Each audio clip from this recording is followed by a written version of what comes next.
आज आपण बनवणार आहोत मस्त गरमागरम असे कोबीचे मंचुरियन. एकदा या पद्धतीने तुम्ही कोबीचे मंचुरियन बनवून पहा. बाहेरचे मंचुरियन खाणं विसरून जाल.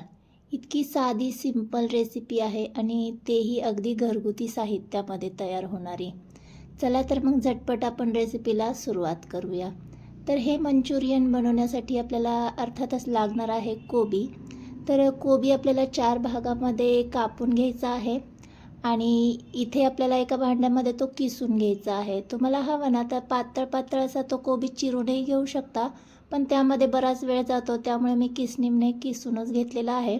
तर त्यातला अर्धाच कोबी मी इथे वापरणार आहे आणि अर्धा जो आहे ना तो मी भाजीसाठी शिल्लक ठेवलेला आहे. आता यामध्ये घालण्यासाठी लसूण, मिरची आणि कोथिंबीर मी बारीक अशी चिरून घेतलेली आहे, ती यामध्ये घालून घेते.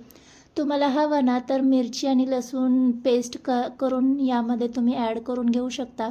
आता मंचुरियनला बाइंडिंगपणा येण्यासाठी इथे मी 2 चमचे मैदा वापरणार आहे आणि 2 चमचे कॉर्नस्टार्च वापरणार आहे. कॉर्नस्टार्चमुळे जे आहे ना ते आपले मंचुरियन छान कुरकुरीत होणार आहे, त्यामुळे कॉर्नस्टार्च वापरायचे. आता यामध्ये मी जे साहित्य वापरणार आहे ना ते मी घेतलेल्या अर्ध्या कोबीच्या अंदाजाने वापरते. तुम्ही तुमच्या अंदाजानुसार कमी जास्त साहित्य करून घेऊ शकता. आता यामध्ये मी चवीनुसार मीठ घालून घेतलेलं आहे. 1 चमचा यामध्ये मी ग्रीन चिली सॉस घालून घेते आणि 2 चमचे सोया सॉस घालून घेते.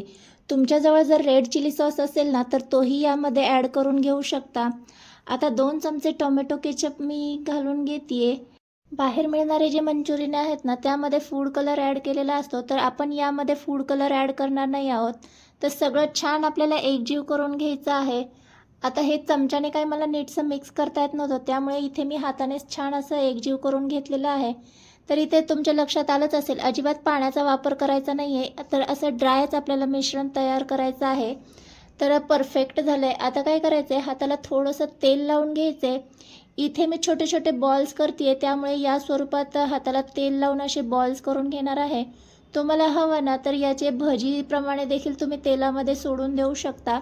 तर याच पद्धतीने सगळे बॉल्स आपण इथे करून घेतले. तोपर्यंत इथे कढई गॅसवर मी गरम करण्यासाठी ठेवली होती. तेल बऱ्यापैकी गरम झालं की यामध्ये आपल्याला हे जे मंचुरियन आहेत ना ते घालून घ्यायचे आहेत.